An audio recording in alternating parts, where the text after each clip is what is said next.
Bonjour à tous et bienvenue dans le studio des experts, c'est la rentrée. Alors nous allons évidemment parler de ce qui s'est passé cette semaine, on va un peu oublier l'été, c'est derrière nous. On a quand même beaucoup parlé cette semaine d'orthographe, des communales, d'activisme, de harcèlement. Donc on en parlera avec 2 invités néophytes en politique et 4 experts. Alors ces 4 experts sont activiste, présidente du Conseil des femmes et psy-historienne Sylvie Losberg, bonjour. Bonjour. Activité expert en communication Christophe Ginisti, bonjour. Bonjour Jean-Jacques. Actif dans les médias et l'associatif Le Journaliste Jean-François Loens, bonjour. Et acteur incontournable, rédac-chef de l'Écho et romancier Johan Condeit. Bonjour. Alors on commence donc avec ce démarrage des élections communales. La période électorale a commencé lundi et les numéros ont été tirés au sort mardi. Reportage Thomas Dufrane et Thierry Duboquet. 12 boules pour les 12 partis représentés au Parlement bruxellois. Un moment symbolique à 1 mois et demi des élections communales. Et aujourd'hui, ce sont des enfants qui jouent la main innocente sous le regard de Rudy Vervoort, ministre bruxellois des pouvoirs locaux. L'incident est évité de justesse. La liste numéro 1 ira donc au CDH. Le hasard, et un bras un petit peu plus long cette fois, attribue la liste 2 à Écolo, la 4 à Défi, la 5 au PS, la 9 au PTB et la dernière au MR. À entendre les principaux responsables politiques, ils ont tous tiré le numéro gagnant. En tout cas, en numérologie, c'est le numéro qui fait référence à l'être humain. Donc c'est vraiment le fil conducteur de ce que nous sommes au CDH. Alors numéro 9, numéro gagnant ? C'est le numéro de Lukaku, donc c'est un numéro déterminant pour le cours du match. On espère qu'on aura autant de poids dans la politique de la ville d'ici à Bruxelles. C'est un chiffre qui porte bonheur, comme le trèfle 4 feuilles. Et donc, même si pour Défi, ce n'était pas uniquement le numéro qui comptait. Mais la symbolique des chiffres est moins importante que la réalité des projets qu'on a et aussi des candidates et candidates de qualité qu'on présente. Pour Écolo, la 2e liste à Bruxelles tombe à pic. C'est comme en Wallonie. On ne met pas spécialement de symbolique derrière, mais ici, en l'occurrence, d'avoir la cohérence dans les 2 régions, c'est plutôt un joli clin d'œil. Pour le PS, c'est même l'occasion de lancer des pics au fédéral. 5, c'est un symbole de la main tendue, mais c'est aussi le symbole de dire stop. Stop à la régression sociale incroyable que nous subissons depuis 4 ans avec le gouvernement MR-NVA. Quant aux listes communales qui ne sont pas représentées au Parlement bruxellois, elles seront tirées dans chaque commune le 20 septembre. Elles se trouveront donc à partir de la 13e position. Et pour connaître les véritables chiffres porte-bonheur, rendez-vous le 14 octobre prochain. Donc voilà, alors tout le monde a son numéro, c'est fait. Sylvie Losberg, les élections communales sont lancées. Une première réaction ? Mais je trouvais intéressant qu'il y a comme ça tout à coup une herméneutique et on interprète le numéro en fonction de ses aspirations. Surtout qu'ils avaient dû préparer tous quelque chose pour chaque manifestement, numéro. Oui. Mais plus sérieusement, ce que je trouve important, c'est que la campagne a quand même commencé très tôt. On le voit, il y a vraiment déjà des polémiques, il y a une manière de se positionner par rapport au public. Et puis, je voudrais dire sur la question qui intéresse plus les électeurs, qu'on a quand même fait des grands progrès en Belgique pour informer les électeurs. Par exemple, sur le site Gov, moi pour ma commune, j'ai pu voir qu'il y a 12 857 hommes belges inscrits pour 14 547 femmes.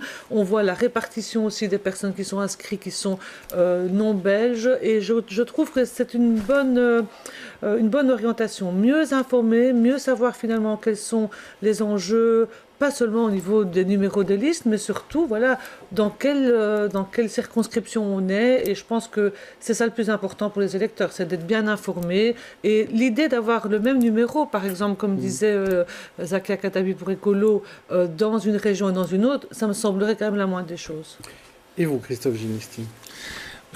On espère que la campagne sera plus dense que ces quelques remarques que vous avez chopées dans votre reportage, parce que c'est quand même un peu le degré zéro de la communication, que tous ces gens qui essaient de faire un bon mot, une bonne formule autour d'un chiffre. C'est absurde, c'est complètement ridicule, et on espère que vraiment les vraies choses vont commencer avec du fond, avec des idées, avec du débat, et que ce sera autre chose que cette petite séquence un peu dérisoire. Jean-François Loens.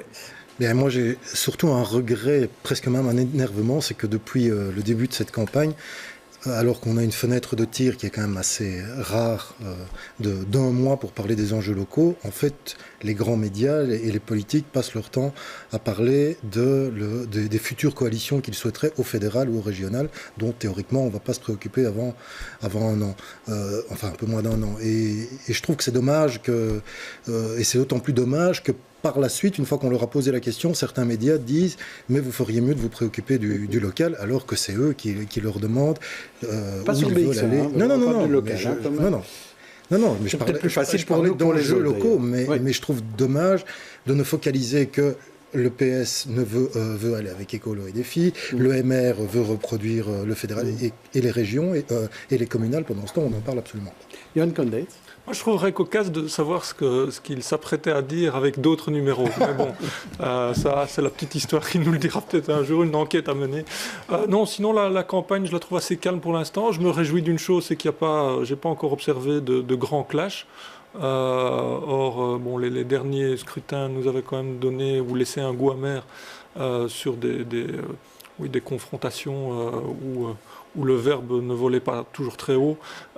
Pour l'instant, je n'ai pas encore observé de choses, ni d'insultes graves, ni de délires verbaux. Donc je m'en réjouis, mais il reste un mois, donc même un peu plus qu'un mois. Et ça va venir. Donc, ça va venir. Alors j'espère, je suis un optimiste de nature, donc j'espère qu'on va vivre une campagne sur le fond et non pas sur la forme. Surtout qu'il y a certaines communes où on a décidé d'une courtoisie électorale, où on essayera de ne pas s'insulter. C'est le cas à Watermal-Boisfort, on verra ce qui s'y passera. Alors je vous propose d'accueillir maintenant nos invités politiques. Qui négociera en 2014 à la hauteur de la table.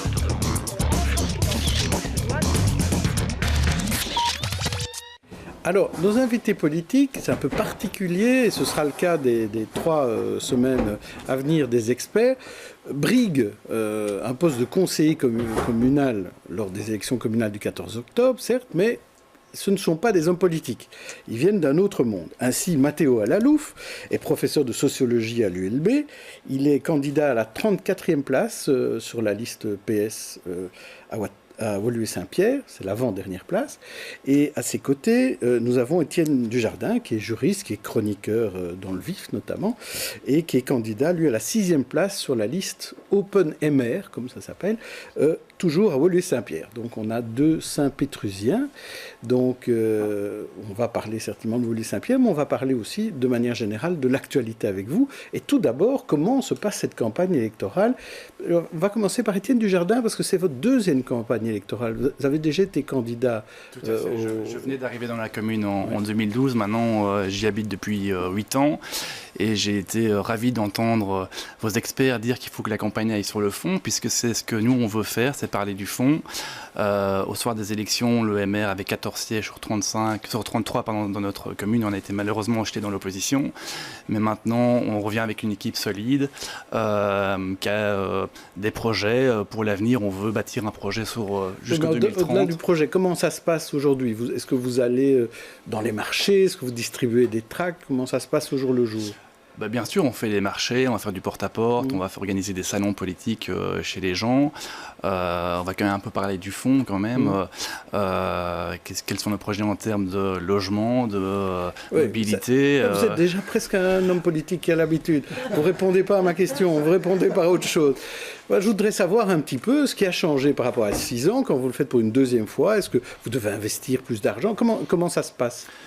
Ce que je ressens, c'est que j'ai l'impression que les gens ont un peu moins envie de parler de politique qu'il y a 6 ans. Les affaires Publifin, etc. sont quand même passées par là. Il y a moins d'engouement pour la politique. Donc moi, je suis ravi de dire que je viens de la société civile, que je ne gagne pas ma vie de la politique parce que les gens... Est-ce qu'on vous croit? Oui, on me croit parce que j'ai pas de mandat, donc c'est assez facile à vérifier. Donc on me croit, mais on me dit voilà, est-ce que ça sert à quelque chose? Est-ce que ils sont pas tous pourris, etc. Donc il y a vraiment, je trouve, par rapport à il y a 6 ans, un changement d'image du politique, et ça c'est quand même assez. Je trouve ça assez dommage en fait. Vous constatez ça aussi, Matteo Alalouf? Je dois dire que ma position est un peu particulière. Vous l'avez dit que nous n'étions pas des candidats politiques. Je suis si peu politique que je ne suis membre d'aucun parti politique. Mais vous êtes quand même sur la liste PS. Je suis sur la liste PS et moi je me considère comme très politique, je me considère comme socialiste, effectivement. Je suis socialiste, mais ce n'est pas pour autant que je suis encarté dans un parti politique. Donc ma manière de faire est quelque peu différente. Je vois bien mes camarades faire campagne, aller partout avec beaucoup de conviction, essayer d'expliquer le programme du parti. Ma position n'est pas exactement celle-là. Ce qui me concerne, je ne le fais pas. Je suis d'ailleurs relativement âgé. Je suis, je pense, le candidat le plus âgé de la liste socialiste de Woluwe Saint-Pierre. Quel âge avez-vous, si ce n'est pas indiscret J'ai 74 ans. Ah, voilà. Donc voilà. Mais ce que je voudrais dire, c'est que les élections politiques, donc j'observe la politique depuis longtemps, sont des élections très importantes. Très importantes, pas tellement pour la litanie que l'on nous resserre, proche du citoyen, lieu de la démocratie, toutes sortes de choses comme ça. C'est bien là que se fondent, et je pense que c'est le cas de mon collègue ici présent, c'est là que se construisent les assises d'une carrière politique. Toute personne qui va avoir une activité politique en tant que politicien doit le faire en Belgique au niveau de la commune, sinon il n'en aura pas. Et donc c'est quelque chose de tout à fait important. C'est aussi un lieu, contrairement à la litanie, c'est un lieu de personnalisation très très forte des candidats. C'est une personnalisation forte, aussi bien en termes de propagande, ce que vous appelez communication, aussi bien en termes de propagande. Si, pas mal d'égards. La propagande et la communication sont deux choses un peu différentes. La communication est un peu plus déguisée, alors que la propagande est un peu plus franche. C'est-à-dire, est-ce qu'on ne peut pas dire que la communication politique, c'est de la propagande, par exemple? Absolument, la communication politique est une forme de propagande. Alors on est déjà d'accord, je vous ai mis d'accord sur quelque chose. C'est là que nous parlions. Donc aussi bien au niveau de la propagande ou de la communication politique que de l'exercice du pouvoir. Ce n'est pas un lieu où les choses se font avec tellement de démocratie. Au contraire, il y a des personnes qui sont là implantées d'une manière forte et qui ont un pouvoir politique qui est fort important, pas seulement à travers la commune, mais aussi toutes les associations qui lui sont liées. C'est un lieu de pouvoir tout à fait important. C'est pourquoi, parmi les réformes que l'on a faites récemment, le fait d'interdire le cumul des mandats est tout à fait important. Pas seulement pour les raisons que l'on a dites, à savoir les affaires. Et c'est ça qui vous a poussé à vous présenter? Ce qui m'a poussé à me présenter, c'est parce que je considère que je suis socialiste, que dans ma commune, la liste la plus à gauche. Il y a très peu de socialistes. Il y a très peu de socialistes, et je peux vous expliquer d'une manière plus politicienne pourquoi ce fait-là m'a aussi incité, mais aussi parce que je suis dans une commune, et on pourrait en reparler de cela à propos des écoles aussi, qui sont des ghettos de riches, et qu'il s'agit d'introduire de la mixité. Que les socialistes sont les seuls à les faire. Quand je lis le programme de mon collègue ici, il dit qu'il ne faut pas de logements sociaux dans la commune. Moi, je dis qu'il faut surtout des logements sociaux dans la commune. S'il y a des ghettos, c'est vraiment des ghettos de riches. Aussi bien au niveau de l'école, lorsqu'on répartit les élèves, ce n'est pas seulement la mixité dans les quartiers populaires, c'est surtout la difficulté, c'est parce qu'on ne parvient pas à briser des ghettos de riches. Et Woluwe Saint-Pierre se trouve au sein dans cette Une rapide réponse du jardin là-dessus. Est-ce que c'est un ghetto de riches? Je pense que ce n'est pas du tout un ghetto de riches. Il y a des gens, il faut arrêter de penser que les seuls habitants de Woluwe Saint-Pierre sont des gens dans une maison 4 façades avec piscine. Il y a des gens de conditions modestes, les classes moyennes et populaires aussi à Woluwe Saint-Pierre. Mais est-ce qu'il faut davantage de logements sociaux? C'est vrai que c'est une question qu'on peut se poser. Ça. Alors déjà, c'est pas vraiment ce que j'ai dit, les propos que monsieur a dit. J'ai simplement dit qu'il y a déjà pas mal de logements sociaux à Woluwe, il y en a 5%, et il y en a des dizaines qui aujourd'hui sont vides parce qu'ils ne sont même pas rénovés. Alors je dis simplement, avant de construire de nouveaux logements sociaux, alors que toute la population est contre le projet des Dames Blanches, pour être précis, donc il y a ça dans le quartier Saint-Alix, il y a un projet de plusieurs centaines de logements, dont un tiers de sociaux. Toute la commune et toute la population est contre ce projet. Donc, quand on parle de, il faut écouter le citoyen, mais je pense qu'il faut aussi l'écouter sur ce genre de sujet, parce qu'on dit voilà, il faut résorber le fossé entre le citoyen et les politiques. Eh bien, sur ce genre de sujet aussi, il faut l'écouter. Et si le citoyen dit voilà, je ne suis pas d'accord avec ce projet, pourquoi est-ce qu'on ne pourrait pas l'écouter? Alors, Matteo Lalouf, vous n'écoutez pas le citoyen. Il y a effectivement, comme vous l'avez dit très justement, il y a aussi un public populaire à Woluwe Saint-Pierre. Il y a des gens qui sont pauvres, il y a des personnes âgées qui sont isolées, il y a très peu de jeunes, parce que le logement est totalement inaccessible à cause de du programme des partis de droite comme celui du MR. Le logement est tout à fait inaccessible. Des jeunes de Woluwe-Saint-Pierre ne peuvent pas rester à Woluwe-Saint-Pierre si ce ne sont pas des héritiers. Ce sont ce type de problèmes, pas du tout que tout le monde est riche à Woluwe-Saint-Pierre, que du contraire. Et la pauvreté est d'ailleurs beaucoup plus difficile à pas mal d'égards dans des ghettos de riches. Effectivement, c'est intéressant. On vit plus mal la pauvreté dans un ghetto de riches que dans un ghetto de pauvres. Évidemment. Parce qu'il y a une entraide. Parce qu'il y a une entraide, parce qu'il y a toute une série de soutiens, la solitude, notamment des personnes âgées très fortes. Donc l'aspect social est tout à fait fondamental dans une commune comme Woluwe-Saint-Pierre. L'intérêt vis-à-vis de cette population est tout à fait importante. Mais cette population pourra vivre normalement, pourra vivre mieux que si les jeunes peuvent se payer un logement, que si on peut briser les ghettos de riches à Woluwe-Saint-Pierre. Très bien, on a déjà un peu compris comment chacun se positionne. Je vous remercie, c'est très clair. En tout cas sur Woluwe-Saint-Pierre, maintenant on va peut-être parler un peu d'autre chose. Je vous propose par exemple de parler d'un autre sujet, qui est maintenant ces activistes dont on a beaucoup parlé cette semaine. On sait, il y a les lobbies, il y a les think tanks, il y a des associations, il y a des ONG qui interviennent dans notre société, qui jouent chacune leur rôle. Et puis, il y en a certaines associations qui se retrouvent parfois devant la justice. Alors, il y a eu le cas d'un piratage d'un écran Coca-Cola par un militant anti-commerce mondial, anti-TTIP. Et il y avait aussi jeudi un procès plutôt hébergement Parc Maximilien pour une complicité soi-disant suspectés avec des passeurs. Et ça, je vous propose de regarder le reportage de Jean-Christophe Peuzès et de Nicolas Skenartz. Une haie d'honneur pour accompagner les prévenus à l'entrée du palais. Parmi eux, la journaliste Anouk Van Gestel, inculpée de trafic d'êtres humains. Son seul délit, selon elle, avoir passé un coup de fil à une amie pour aider Moa, un jeune migrant qu'elle hébergeait. Je lui ai téléphoné, ne sachant pas qu'elle était sur écoute, en lui disant « Est-ce que tu crois que tu connaîtrais quelqu'un qui pourrait nous aider à faire passer Moa en toute sécurité en Grande-Bretagne ?» Ce coup de téléphone était la preuve que je faisais partie d'une organisation criminelle qui servait, si vous voulez, de plaque tournante aux potentiels transmigrants. Walid Charabi, lui, est accusé d'avoir hébergé un passeur, un sans-abri rencontré au parc Maximilien. Un fait qui lui a valu 8 mois de détention préventive, ce qu'il a toujours du mal à comprendre. J'ai jamais vu qu'il a d'argent, il loge chez moi, il n'a pas de cigarettes, il n'a pas mangé. C'est moi qui lui donne à manger, des cigarettes, et voilà. Donc pour vous, c'est pas un passeur pour vous? Non, pour moi, c'est pas un passeur. C'est quelqu'un qui va pour essayer d'aller en Angleterre. Pour leurs avocats, ce procès, c'est celui de la pénalisation de la solidarité. 2 personnes poursuivies parce qu'elles sont simplement venues en aide à des migrants démunis.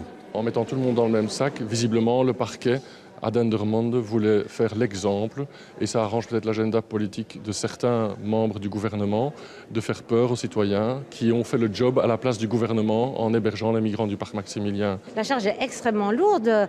Le trafic des êtres humains, c'est plus de 10 ans de prison, alors que quand on voit ce qu'il y a dans le dossier, c'est uniquement des gens qui ont aidé d'autres êtres humains. Le procès débutera le 7 novembre. Pour soutenir les prévenus, un collectif a été créé pour l'occasion. Il organisait sa première mobilisation ce matin devant le palais de justice. Alors Matteo Lalouf, c'est difficile d'être activiste ces jours-ci? Parce qu'on a l'impression qu'il y a une judiciarisation assez forte. Il y a une judiciarisation de la solidarité. On pourrait ajouter au cas que vous avez cité la répression sur les syndicalistes qui est aujourd'hui de plus en plus forte et de plus en plus importante. Concernant le TTIP, l'activiste qui pirate cette publicité, c'est quand même admirable. Je veux dire, moi je suis admiratif par rapport à ça. Il ne fait de tort à personne. Il sert une bonne cause au lieu de nous servir ces colas, ces eaux gazeuses qui détériorent la santé de la population. Il devrait être décoré, c'est tout à fait remarquable, sans faire du tort à qui que ce soit, sans entrer dans la vie privée de qui que ce soit. C'est véritablement une des actions les plus remarquables que j'ai eu à voir et les plus pacifistes ces derniers temps. Sans parler, parce qu'il faudrait quand même le dire, cette répression de la solidarité. Je veux dire, faire passer comme des passeurs des personnes qui sont investis pour aider la détresse la plus grande. Évidemment, on ne peut pas se déplacer sans passeur, voyez-vous. Et c'est une problématique compliquée. Et évacuer cela, comme on le fait, de manière répressive, devant les tribunaux, c'est la chose qui me scandalise le plus. Alors je suppose qu'Étienne Desjardins ne sera pas d'accord. Donc peut-être sur les deux cas, quelle réponse apporter? Je n'ai pas accès au dossier, donc je n'aime pas commenter des décisions de justice. Il n'y en a pas encore pour l'instant. On court sans avoir accès au dossier. Simplement, il n'y a pas de délit de solidarité en Belgique. Donc quand on dit il y a un délit de solidarité parce qu'on a hébergé un migrant, c'est faux. Les gens qui hébergent des migrants ne risquent rien. Simplement, dans le cas qui est ici, c'est simplement des gens qui ont... c'est ce que dira le dossier. Est-ce que les gens ont eu des complicités avec des réseaux de passeurs, et donc c'est ça, la justice doit faire son travail. S'il y a un réseau de passeurs qui a profité, qui a eu des contacts avec un tel ou un tel, donc ça c'est évidemment un délit d'aider des passeurs à... Si c'est sciemment, si c'est sciemment, voilà. Inconsciemment ou naïvement, peut-être qu'on appréciera. Oui, ça c'est le juge devra apprécier si c'est sciemment ou pas. Et quand Matteo Louf dit que l'activiste qui pirate les écrans Coca-Cola, on devrait le décorer? Que pense le défenseur de la propriété? La loi est la même pour tout le monde. Maintenant, c'est vrai que j'aime pas non plus la criminalisation du débat d'idées. Je crois que les gens... j'aime bien ce côté un peu provocateur. Là, vous partagez ce côté du goût de la provocation tous les deux. Oui, des gens arriver au débat d'idées et oser s'exprimer, c'est bien. Maintenant, est-ce qu'il faut vraiment faire des actions au coup de poing comme ça? C'est pas tellement mon style, mais je veux dire, vous préférez faire des fresques sur les façades, par exemple? À Bruxelles, il y a moyen de faire ça aussi. Hein. Non, mais voilà, je crois qu'il participer à des émissions, écrire des articles, ça c'est une façon de contribuer au débat d'idées, pas spécialement changer des panneaux publicitaires ou quoi. Voilà. Christophe Ginisti. Il y a quelque chose qui est important dans cette séquence, dans ce qu'on a vu, c'est que il faut savoir que on parle de désobéissance civile, et il faut savoir que la judiciarisation dont parlait notre invité, c'est pas forcément un mal, c'est au contraire un bien en termes de communication. Pourquoi c'est un bien en termes de communication? Parce que finalement, le détournement de la publicité Coca-Cola, presque personne ne l'a vu. Par contre, ce procès, là, beaucoup de gens vont le voir. Donc le procès des gens qui sont des objecteurs de conscience ou des gens qui font de la désobéissance civile est extrêmement important. Et ce qu'ils n'arrivent pas toujours à comprendre, c'est que ces procès leur font un bien fou, parce que ces procès mettent beaucoup de lumière sur des causes qu'ils ont voulu défendre. Donc là, c'est Coca-Cola qui a tort de C'est-à-dire qu'en fait, c'est quelque chose qui est pratiquement passé inaperçu, sauf pour les gens qui veulent le judiciariser et en faire un procès. Et au moment où ces gens-là le judiciarisent, ils créent l'événement. C'est-à-dire que l'événement n'est pas le détournement de Coca-Cola, mais le procès qui commence. J'ajouterais, je pense qu'il y a de plus en plus d'activistes ou d'autres acteurs de la société qui recherchent cette judiciarisation, donc qui vont la provoquer. Donc je rejoins totalement mon collègue. Pas les délégués syndicaux. Sylvie Losberg. Moi, je voudrais quand même revenir sur la question de l'incrimination, de la traite des êtres humains, parce qu'on est quand même là dans un détournement de la loi. La loi sur la traite des êtres humains vise à criminaliser les personnes qui exploitent la misère humaine, à protéger les personnes vulnérables et précaires qui sont finalement exploitées par des passeurs, prostitueurs, etc. Et ici, en fait, qu'est-ce qu'on voit? On voit que c'est l'inverse. En fait, on détourne le sens premier de la loi. Et ça, je pense que c'est quand même dangereux. Il faudrait quand même pouvoir le dire, parce que finalement, que ce soit Anouk van Gestel ou l'autre journaliste, elles ont posé des actes qui ne sont peut-être pas dans toute la légalité, mais en même temps, elles n'étaient pas du tout, parties à la cause, elles n'ont rien gagné, au contraire, et donc elles n'ont exploité personne. Et je pense que ça, c'est vraiment une manière très très dangereuse d'utiliser la loi aujourd'hui. Jean-François Loens? Oui, j'ai l'impression qu'il y a, dans cette judiciarisation, pour le dire comme ça, il y a une volonté très symbolique, je pense, de la part de ceux qui judiciarisent, de faire peur et d'essayer d'anesthésier une partie de la société civile. Alors je vais sûrement pas crier à la dictature, parce que je pense au contraire que en Belgique, la justice est plutôt rarement prise en défaut de ne pas respecter l'état de droit, donc je pense plutôt qu'effectivement c'est plutôt une bonne chose. Et d'ailleurs c'est tellement vrai que si on prend le cas de la France où effectivement il y a ce délit de solidarité, au cours de l'été, on n'en a pas beaucoup parlé chez nous, mais le Conseil constitutionnel a déclaré que c'était anticonstitutionnel et que la fraternité, la solidarité n'étaient pas des délits. Oui, on n'est pas dans le même cas. Alors on parlait de syndicalistes aussi, Matteo Louf en parlait, et donc parlons de la mission locale pour l'emploi d'Etterbeek, où il s'est passé un drame il y a quelques jours. Une déléguée syndicale s'est suicidée, et après l'annonce de son suicide, on a parlé d'harcèlement, de burn-out, notamment d'harcèlement de la part de la direction. Il y avait réunion, manifestation devant les locaux de l'administration communale mardi. Reportage Alice Vandenbroek et Nicolas Kenartz. Ses collègues la décrivent comme une femme profondément gentille et toujours à l'écoute. 2 semaines plus tôt, une déléguée syndicale de la mission locale d'Etterbeek s'est donné la mort. Harcèlement moral, épuisement professionnel et violence managérielle l'auraient poussée à bout. L'élément déclencheur, un appel de la direction en juillet dernier. Elle était en train de se reconstruire de son burn-out et en juillet, elle a reçu un appel qui était ordonné par la direction pour savoir, un appel qui est illégal, je tiens à préciser que l'employeur n'a pas le droit de contacter les travailleurs lorsqu'ils sont en maladie, pour savoir quand est-ce qu'elle allait revenir au travail, parce qu'ils allaient peut-être perdre leur subside et donc il fallait qu'ils aient une réponse un peu rapide et qu'elle allait devoir se décider par rapport à ça. L'employée n'était pas la seule à subir des pressions. Une de ses collègues a tenté de mettre fin à ses jours et 4 autres sont actuellement en burn-out. Des faits dont le conseil d'administration a été mis au courant. On a dû aller plusieurs fois en bureau de conciliation au SPF Emploi pour pouvoir essayer de débloquer la situation, mais le CA n'a jamais pris des mesures concrètes et assez fortes pour contrer cette situation intenable pour les travailleurs à la mission locale d'Etterbeek. Depuis fin 2017, des mesures ont été prises par le CA. Un formateur externe est intervenu, une analyse des risques psychosociaux a été réalisée, le directeur a également été licencié il y a quelques mois. Maintenant, la dernière étape dont on parle, c'est d'avoir un audit qui regarde aussi, pas uniquement les relations personnalisées, l'émotion, mais effectivement les fondations de la structure. Depuis le décès, le syndicat a introduit une plainte au pénal pour harcèlement à l'auditorat du travail. Alors Sylvie Losberg, un drame qui cache d'autres drames derrière cela. Oui, alors il est évident que quand il y a suicide, c'est multifactoriel et quelqu'un ne va pas à cette extrémité uniquement pour des raisons d'emploi. Mais qu'est-ce que l'on voit ici? C'est que la sonnette d'alarme a été tirée par cette dame, par d'autres, qu'on n'a rien écouté. Là encore, il ne faut pas personnaliser l'émotion. Qu'est-ce que ça veut dire? C'est des histoires personnelles dans un cadre collectif de travail, avec des gens qui sont confrontés à des usagers qui sont dans des situations très compliquées, avec des restrictions, on l'a bien vu, ils sont obligés finalement de refuser de l'aide alors que leur boulot c'est de donner de l'aide. Et donc on voit bien que à la fois la pression...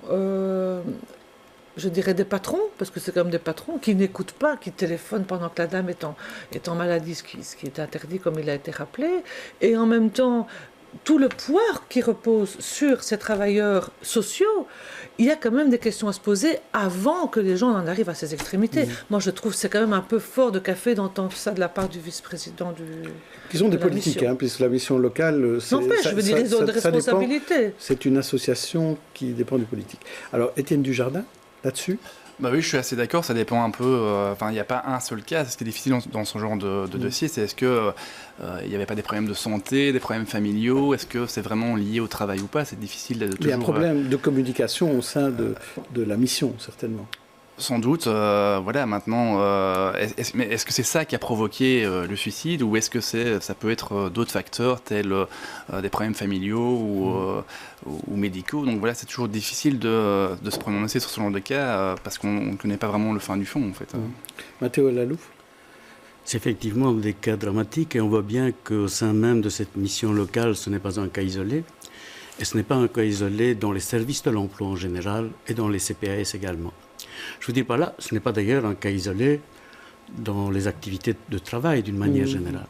Il y a derrière cela, partout, un problème de management, de rythme, de productivité, de la manière dont actuellement le travail est organisé, par la peur notamment à pas mal d'égards, et cela est général.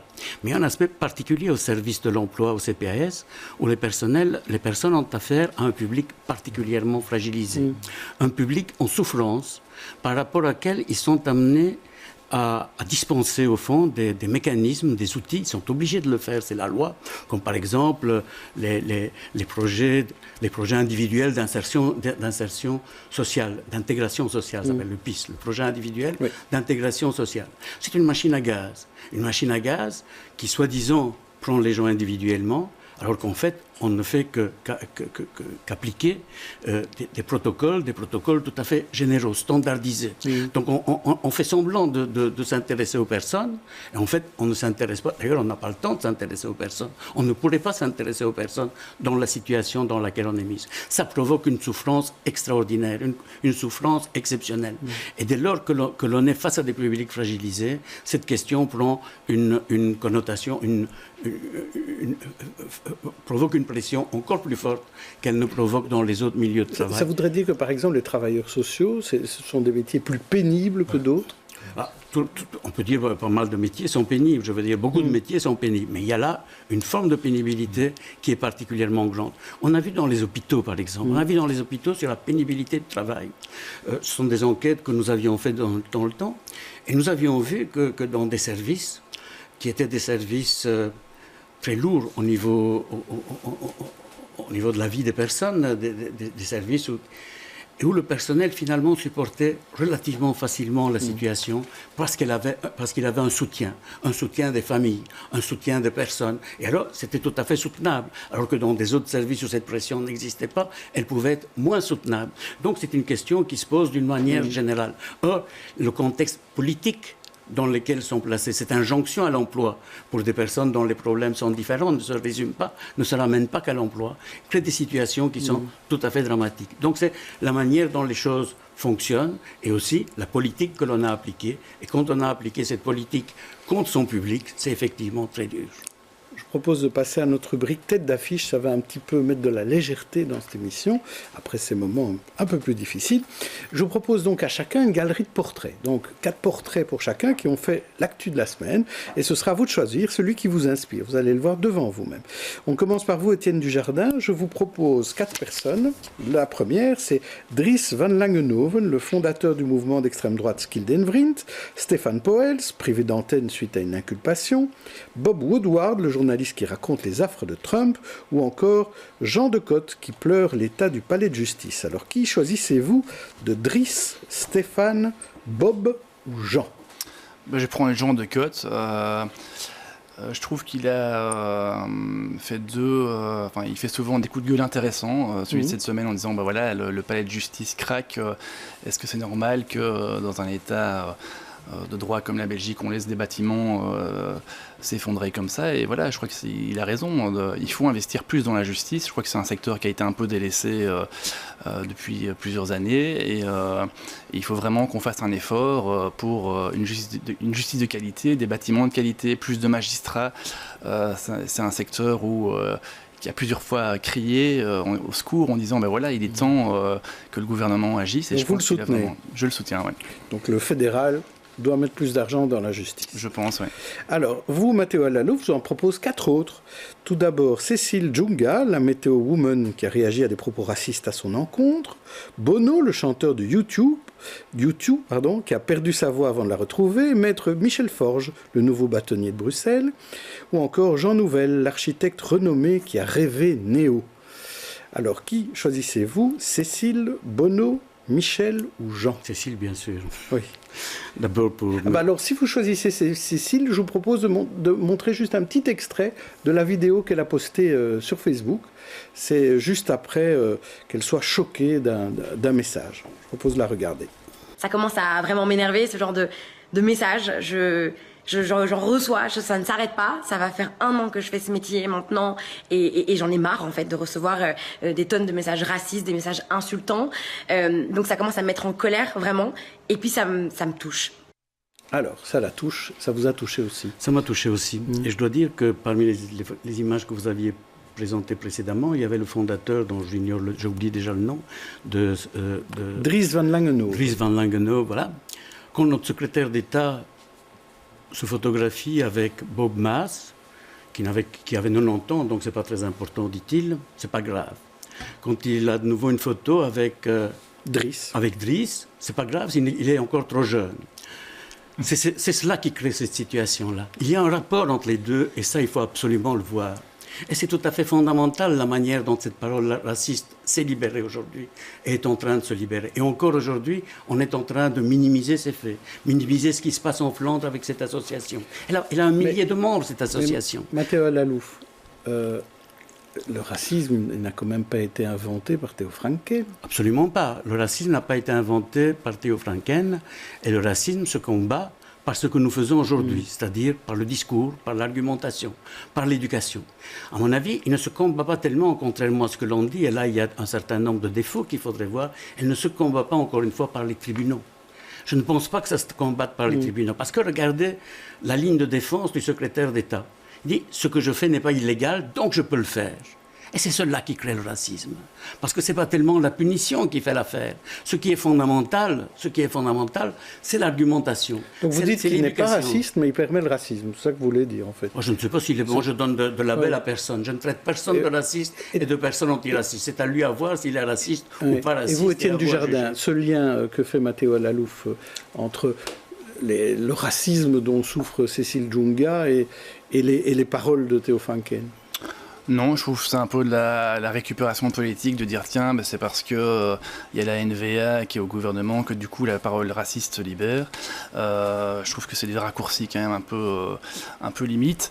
Par contre, voilà, moi, il faut dénoncer de manière très vigoureuse et sans la moindre ambiguïté le racisme, mais je pense qu'il faut aussi que dans d'autres partis, on dénonce des loups gris qui se présentent, on dénonce des révisionnistes, on dénonce des antisémites. Il y en a sur différentes listes et donc il faut, je pense, faire le nettoyage tant d'un côté que de l'autre. C'est pas seulement à la NVA le nettoyage. Alors, Johan Condes, vous voulez intervenir? Je rejoins tout à fait Matteo Lalouf sur le premier point, qui est la prévention. Je pense que c'est extrêmement important et que c'est pas assez dit et surtout assez fait au niveau de l'éducation. Chez les enfants et chez les très jeunes enfants certainement, parce que c'est là qu'on va intégrer le non-racisme, si je puis dire. Mais là où je ne rejoins pas Matteo Lalouf, c'est quand il dit que ce n'est pas en allant devant les tribunaux. Je pense que c'est toujours un équilibre et qu'il faut évidemment travailler en premier et en priorité sur la prévention, sur l'éducation, mais que si l'éducation, la prévention ne suffit pas, on ne peut pas laisser pas d'impunité, en fait. Pas d'impunité, et surtout, on le voit ici dans la détresse de cette dame, mais on le voit aussi à travers Schild en Vrienden. Je pense que la répression est importante aussi. On ne peut pas laisser des choses comme cela se passer. Non, un dernier mot, Matteo. Je partage tout à fait votre position, mais la raison pour laquelle je l'avais dit, c'est parce que maintenant, nous sommes dans un débat comme quoi il faut durcir la législation. Oui. Certains disent zéro tolérance. Eh bien, ça pas. La liberté d'expression, la liberté de conscience est tout à fait fondamentale. Et comme vous l'avez dit, il faut un équilibre. Oui. Et je pense que nous sommes dans cet équilibre, que nous pouvons poursuivre dans cet équilibre, mais qu'il ne faut pas trouver des solutions à ce qui se passe en disant il faut durcir la législation, il faut zéro tolérance. Non, il faut zéro tolérance idéologiquement, je veux dire, dans le combat que l'on mène contre le racisme, mais pas par rapport à la justice. Par rapport à la justice, il faut appliquer la loi. On va revenir à la campagne électorale et je voudrais, juste après cette rubrique tête d'affiche, vous montrer un extrait de la campagne électorale. Donc il y a, par exemple, à Uccle, une liste qui s'appelle Uccle en avant, qui est menée par Marc Coles et qui a fait une petite vidéo que je voudrais vous montrer, notamment à Christophe Ginisti, qui est expert en communication politique et donc en propagande, pour voir si elle est réussie ou pas. Alors on va la regarder, on ne va pas tout voir, hein, mais le début en tout cas. De par tes trois vallées que nous chérissons tant, nous sommes émerveillés par ton histoire, tes habitants. Hergé, Prigogine, Brel, Justine, Axelred, Tive Barreau. T'ont choisi, oh ma belle, pour tes jardins et verts coteaux. Uccle, nous t'aimons. Voilà. Tes espaces. Alors Christophe Ginisti. Jean-Jacques, je veux faire une confidence. J'avais peur que ce soit cette vidéo. Vous avez gagné. Parce que je l'ai vue et j'ai beaucoup souffert en la voyant. Parce que je trouve que... Enfin, elle est totalement artificielle, cette espèce de kaléidoscope de gens qui font des alexandrins, qui font des rimes riches sur la ville, etc. C'est tellement pas naturel, c'est tellement travaillé. En plus, la moitié d'entre eux, quand ils parlent, ils regardent la personne qui était probablement derrière la caméra pour lui dire c'est à toi, c'est à toi. Et on voit les yeux, le regard qui est fuyant. C'est pas naturel. Alors, je crois que la politique et ceux dont les gens ont besoin, et je dis ça notamment aux 2 candidats qui sont là, ils ont besoin de sincérité, ils ont besoin de choses, de messages qui sont sincères et qui ne sont pas simplement des mises en scène des personnages pour faire bien, allez, on va mettre tout le monde de la liste pour qui va dire son petit mot, son petit truc, etc. Non, ça marche pas, ça rentre pas, et ça ne rentre pas dans l'esprit des gens qui regardent ça. Il faut de la sincérité, il faut des choses et pas des trucs. Alors c'est une liste dissidente du MR, juste pour être précis. Étienne Dujardin, est-ce que si on vous proposait de faire ça au lieu Saint-Pierre, est-ce que vous feriez ce genre de vidéo? Je partage assez bien l'avis qui a été donné, dans le sens où on parlait qu'il faut une campagne de fond, etc. Mais moi, quand j'écoute cette vidéo-là, il n'y a pas vraiment beaucoup de fond. Non, c'est une poésie sur Uccle. Par contre, je diffère de l'analyse qui a été faite, dans le sens où si jamais elle n'était pas aussi nulle que celle-là, on n'aurait pas parlé aujourd'hui. Donc en fait, ils ont peut-être réussi leur coup en disant on en parle parce que... Oui, mais c'est un peu comme le buzz des activistes. Exactement. Non, Christophe Génissi n'est pas d'accord. Non, c'est pas tout ça. Il y a un truc contre lequel il faut lutter, c'est cette espèce de truc, cette phrase qui dit que l'on parle de moi de bien ou en mal, pourvu qu'on parle de moi. C'est pas vrai. Non, c'est totalement faux, ça. Et c'est totalement faux à fortiori à l'heure des réseaux sociaux, parce que là, les campagnes qui sont deviennent beaucoup plus grandes que les campagnes qui sont en faveur, et ça peut donner des résultats parfois qui sont catastrophiques. Parlons de la rentrée scolaire à présent. C'est tout à fait autre chose. De rentrée scolaire, évidemment, où on parle toujours de ces élèves qui sont sans école pour la première secondaire. Eh bien, nous, on a trouvé à Forêt une petite école primaire où là, c'est l'école qui manque d'élèves. Et c'est incomple. Et on va voir cela avec ce reportage Jean-Michel Herbin et Yannick Van Gansbeek. Ce matin, Maïté Bachelier vit une rentrée un peu particulière. Faute d'inscription, l'institutrice donne un cours particulier à ce petit garçon. Tu sais plus? T'as oublié? Tu veux un modèle? D'habitude, on a plus d'élèves. C'est une petite école familiale, donc c'est des petites classes. C'est ça qui est sympa et c'est ça qui est agréable de travailler ici. Mais c'est vrai qu'un nombre si réduit, c'est du jamais vu. En 2e année primaire, la situation est sensiblement identique. La classe de Madame Delten compte seulement 6 enfants. Cachée au milieu d'un parc, la petite école primaire du réseau libre confessionnel souffre sans doute d'un manque de visibilité. Il y a aussi l'école Aubemt qu'ils ont ouvert et qui manifestement nous prendrait certains élèves, etc. Donc c'est aussi très fluctuant. Il faut que les gens du quartier sachent qu'on existe. Et s'ils savent qu'on existe, alors on aura plus de monde, je pense aussi. Pour les instituteurs, cette désertion pose question. Avec toutes les écoles bruxelloises surpeuplées, se retrouver avec si peu d'enfants est effectivement assez interpellant. Quand on voit que partout à Bruxelles, il manque des places et qu'ici, en fait, on risquerait de fermer si on n'avait pas plus d'enfants, c'est assez étonnant. Les instituteurs attendent donc avec impatience d'autres élèves. À l'heure de réaliser ce reportage, il reste toujours une bonne vingtaine de places libres à l'école Saint-Curé d'Ars. Alors, peut-être grâce à BX1, il y aura peut-être davantage d'écoliers dans les jours à venir. Jean-François Loëtz. Bien, moi, ce qui me choque plus que les écoles sans élèves ou les élèves sans école, c'est les écoles sans profs. Et je trouve que ça, c'est le vrai drame de la rentrée, c'est qu'on connaît tous des enseignants qui n'ont même pas le diplôme, qui sont dégoûtés à 25 ans de l'école parce qu'il y a la violence, il y a les parents qui sont violents, entre guillemets, et je trouve que beaucoup de gens, notamment vu du point de vue des écoles les plus demandées par rapport au décret d'inscription, etc., beaucoup de gens ne se rendent pas compte du véritable état, non pas de l'enseignement, mais de l'école. Je trouve ça invraisemblable qu'il y ait au 5 septembre des enfants qui n'aient pas cours de néerlandais, simplement, et pas 5 à Bruxelles. Uniquement parce qu'il n'y a pas de profs disponibles.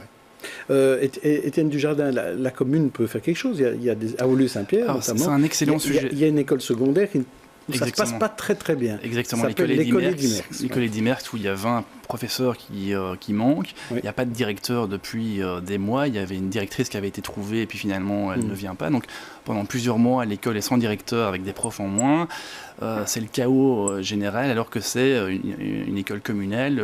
La commune est le pouvoir organisateur de cette école. Donc il faut vraiment un changement et les bâtiments sont dans un piteux état, etc. Juste en termes plus généraux, je pense qu'il faudrait changer le paradigme dans l'enseignement. Il ne faut pas dire tiens, ben voilà, il y a des écoles qui marchent et des écoles qui ne marchent pas. C'est de dire tiens, mais pourquoi est-ce qu'il y a des écoles qui marchent? prenons les bonnes recettes de ces écoles-là et appliquons-la là où ça marche moins bien. Et c'est l'inverse qui a été fait avec le décret inscription, le pacte d'excellence, etc. On a dit, tiens, ben voilà, on va un peu casser les bonnes écoles pour essayer de remonter le niveau. C'est juste l'inverse qu'il faut faire. Et là, je trouve que l'analyse de Vincent de Corbiter est très bonne, c'est il faut arrêter la pédagogie de la bienveillance. Et on va arrêter les devoirs, les interros, parce que ça peut être discriminatoire, etc. Et donc finalement, on arrive dans une école, ces écoles qui font ça baissent le niveau, il n'y a plus personne qui veut y aller.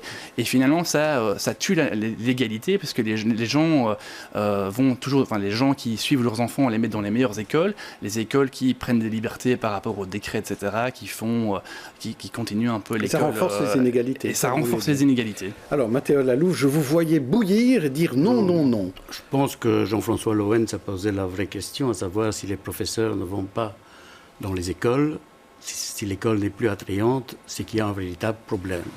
Et là, il faut le prendre... ce problème à bras-le-corps, évidemment, c'est un problème tout à fait important et c'est par cela qu'il se traduit d'abord. Vous avez vu, dans cette école, il n'y a pas d'élèves. Dans d'autres, il y a des élèves qui n'ont pas d'école. Dans beaucoup d'écoles à Bruxelles, il y a des places. Donc les places existent. Dès lors, c'est la question qui est posée, c'est la répartition des élèves dans les classes, d'autant plus que nous sommes ici dans une région qui rajeunit. Et donc la question scolaire devient de plus en plus importante. Et par rapport à ça, le problème central, encore une fois, c'est celui de la mixité. C'est véritablement cela qui est posé. C'est le fait d'avoir dans des écoles un public mélangé, comme dans les communes d'ailleurs. Et le décret d'inscription est un bon décret, pas suffisamment bon malheureusement. C'est pourquoi il y a encore des listes d'attente. Avant, ce n'était pas mieux. Je veux bien décrire la situation d'avant, telle que moi je l'ai connue par exemple. Avant, ce n'était pas mieux, ce n'est pas mieux en Flandre. C'est simplement, il faut aller plus loin. Il y a des projets qui existent. L'appel pour une école démocratique, un projet sérieux en cette matière. Il y a des projets sérieux qui existent pour faire des décrets qui fonctionnent mieux et qui peuvent aller dans le sens de la mixité. Mais nous, on ne va pas aller plus loin. On va passer à notre sujet suivant, le dernier sujet des experts. On va parler du Loch Ness. Non, on va parler du monstre du Loch Ness, celui dont on parle tout le temps, la réforme de l'orthographe et de la grammaire. Alors vous savez, 2 profs de français des Belges font la tournée de toutes les salles francophones et proposent donc de se passer des exceptions dans la matière de l'accord du participe passé. Alors qu'est-ce que vous en pensez? Je demandais à Christophe, notre français d'origine. Est-ce qu'il faut changer la grammaire? Est-ce que 2 professeurs belges peuvent lutter contre l'Académie française? L'émotion suscitée par la carte blanche de ces 2 professeurs est très très symptomatique de la situation en France. La langue française, c'est une espèce de choses symboliques que les Français vénèrent, que les Français adorent. Ils sont même fiers de la complexité de cette langue. Et ils sont fiers de ce genre de choses. Alors c'est vrai que c'est un marqueur social, parce que comme c'est compliqué, il faut l'apprendre, il faut la maîtriser, et c'est pas forcément simple quand on va pas à l'école très longtemps. Mais les Français sont très attachés à leur langue, et je crois que il faut la simplifier, on peut la simplifier, mais pas de cette manière-là, pas de cette manière un petit peu... je crois que, moi, cette histoire de participe passé, enfin, de conjugaison, je la trouve assez jolie, je la trouve assez utile. Vous aimez bien les exceptions. J'aime bien les exceptions. Alors, on va voir ce qu'on en pense à Woluwe-Saint-Pierre. Matteo Lalou. Je pense qu'une langue, ça vit et qu'une langue peut changer. Donc ça peut évoluer. Donc. Ça peut évoluer, ça peut changer. Et le fait de dire qu'au niveau des participes passés, on fait ce type de changement ne veut pas dire que tout le monde est obligé de l'adapter. Tout changement de langue signifie que l'ancienne orthographe, comme la nouvelle, reste valable. Et finalement, l'une des 2 disparaît. Il y a eu pas mal de réformes qui ont fait que les réformes ont disparu. Mais tant mieux si elles ont disparu. C'est la pratique qui juge de cela. Et je pense que c'est la pratique qui décide. C'est la pratique qui décide et une langue vit. Étienne Dujardin. Je trouvais étonnant que les médias parlent de la Belgique veut changer l'orthographe, alors que c'est 2 professeurs simplement qui ont une carte blanche. Non, c'est aussi le Conseil de la langue française en Fédération Wallonie-Bruxelles qui les suit totalement. Ils ont le même avis. Donc c'est plus que juste 2 professeurs. Oui, mais bon, c'est quand même pas la Belgique en général. Je crois que les ministres sont même pas intervenus sur le sujet. Et je peux vous dire que Théo Franken n'a rien à voir dans cette histoire-là. Et pour une fois, c'est pas de sa faute. Et donc simplement, je trouve qu'une langue, la richesse de la langue française, c'est aussi justement qu'elle est difficile. C'est ça, qui crée une belle littérature, des beaux auteurs, etc. Sinon, on va se retrouver, on va laisser tomber le participe passé, puis le pluriel, puis monsieur dit voilà, il y en a qui pourraient faire comme ça et d'autres comme ça. Donc il n'y aura plus vraiment d'uniformité dans le langage. Par exemple, vous savez, on peut écrire nénuphar avec F ou avec PH aujourd'hui. Les 2 sont acceptés. Et relais avec ou sans S. Voilà. Voilà. Est-ce que ça change notre vie? Moi, ça m'embête parce que je l'écris avec S. Alors parfois, je me dis, tiens, il y a une faute. Où est la faute? Bon, parce que quand il y a une règle, il y a une règle. Alors bon, si on ne suit plus les règles, alors on écrit un peu n'importe quoi. Le participe passé, c'est quand même un peu plus majeur comme changement que simplement un mot. Je ne suis pas d'accord avec vous là-dessus parce que la règle du participe passé avec avoir n'a pas de sens réel. Et donc, comment vous expliquez à des enfants le sens d'une règle qui n'en a pas? Alors qu'en revanche, l'écriture d'un mot a une histoire, une étymologie que l'on peut expliquer peut-être. Et donc, je trouve que c'est peut-être pas tout à fait inutile de modifier une règle qui est insensée. On peut modifier, on modifie pas chez Christophe, Jean-François Loens, on modifie, moi, on modifie pas. Parce que je trouve que la règle est effectivement absurde et en fait c'est la place du mot qui définit. On modifie ou on modifie pas? Répondez à la question. Non. Et vous, Johan Condit? Je peux aussi un peu tailler parce que c'est quand même plus. Essayez. Non, moi ce qui me fait peur, c'est que je partage l'avis de la plupart, c'est-à-dire la langue doit évoluer, c'est très bien. J'ai juste une crainte qui est plus une vue d'hélicoptère, c'est qu'on assiste quand même de plus en plus, non pas à une évolution, mais à une simplification des choses. Et moi, j'aime bien que le cerveau fonctionne dans notre société. Et ma crainte à moi, c'est qu'on aille vers une simplification de la société qui ne fasse plus travailler le cerveau. Donc, je suis pour l'évolution, mais j'ai aussi envie qu'il y ait ce chouillade de complexité qui fasse qu'on utilise encore notre cerveau et que notre cerveau ne soit pas dans notre poche uniquement, ce qui devient de plus en plus le cas. Bon, vous avez entendu, ça va être très complexe maintenant avec les coups de cœur.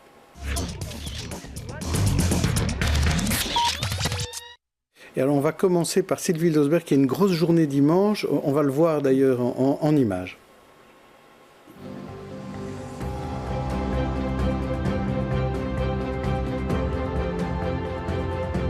Évidemment. Oui, bien sûr. Of course. Yeah, totally. Abortion, our joint decision between men and women. Évidemment qu'on a le droit de décider. IVG, le droit de décider, parce que c'est notre métier d'être humain. Et on dit... Enfin, oui, qu'est-ce qu'on voit? On voit que le débat sur l'interruption volontaire de grossesse sort des cénacles à la fois politiques ou idéologiques.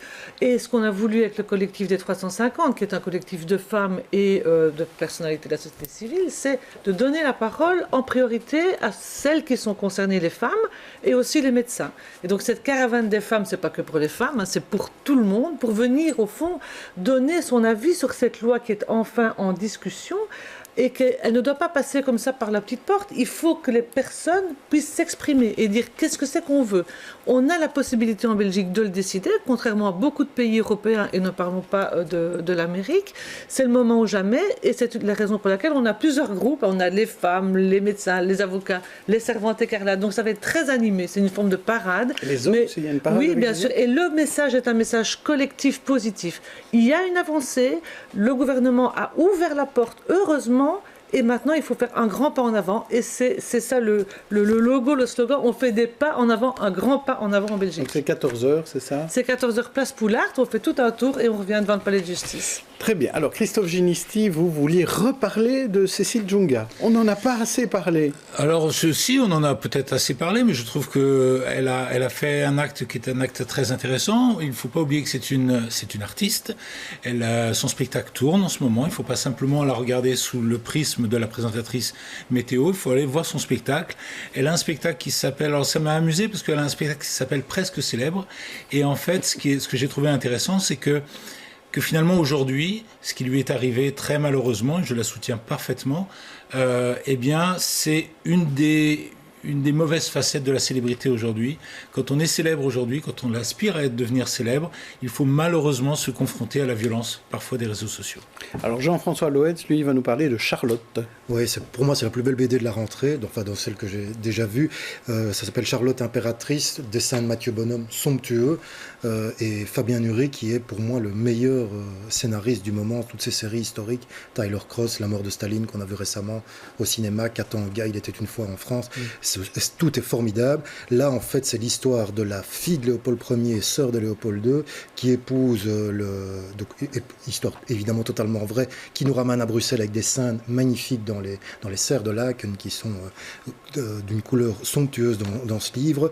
Et donc, elle épouse le frère de l'empereur d'Autriche Maximilien, il se voit affublé d'un petit royaume dans le nord d'une Italie, ça marche pas, et puis soudainement, on les envoie au Mexique, où ils deviennent empereur et impératrice du Mexique, et elle va devenir complètement folle. Lui, on ne sait même pas s'il a consommé sa nuit de noces, enfin, c'est un album vraiment passionnant. Très bien. Alors, Johan Condaetz, avant que vous nous parliez de votre coup de cœur, il y en a un qui vous concerne, c'est votre dernier roman, ça s'appelle Les Sœurs de Vlaminck. C'est paru chez Genèse Éditions, c'est votre deuxième roman, et c'est l'histoire donc de Julien de Vlaminck qui a perdu ses parents dans un attentat. Julien de Lorge. De Lorge, pardon. À l'occasion de la naissance de sa fille, il remontera le fil de son histoire familiale à coups de secrets de famille, et ça n'a rien à voir avec les frères de Vlaminck, qui sont deux cyclistes. Rien du tout. Voilà. Et je propose, c'est de... Il n'y a pas de Roger dans le livre.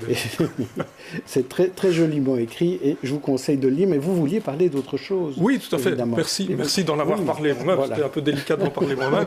Mais non, moi je voulais vous parler. Écoutez, ça rejoint un peu ça, parce que j'étais à Paris, j'avais le plaisir d'être à Paris pour le livre en début de semaine, et il se fait que j'en ai profité pour aller voir l'Atelier des Lumières, donc, qui est un endroit qui a ouvert il n'y a pas si longtemps, je pense, à Paris. Et ce que je trouvais intéressant là, donc cet endroit, c'est un endroit magique, puisqu'il projette en vidéo des œuvres d'art, mais retravaillées. C'est assez époustouflant comme spectacle. C'est vraiment, on entre dans l'œuvre d'art, on déambule dans les œuvres d'art, c'est vraiment magique.